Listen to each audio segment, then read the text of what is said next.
బొమ్మిడి నాయకర్ అనే నేను శాసనసభ్యునిగా ఎన్నికైనందున శాసనం ద్వారా నిర్మితమైన భారత రాజ్యాంగం పట్ల నిజమైన విశ్వాసం, విధేయత చూపుతానని, భారతదేశ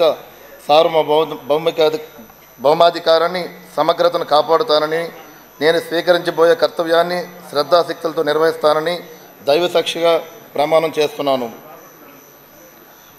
ఆంధ్రప్రదేశ్ శాసనసభ సభ్యుడైన బొమ్మిడి నాయకర్ అనే నేను సభ నియమాలకు కట్టుబడి ఉంటానని, వాటిని అనుసరిస్తానని, సభ మర్యాదలను పాటిస్తానని, సాంప్రదాయాలను గౌరవిస్తానని దైవసాక్షిగా ప్రమాణం చేస్తున్నాను.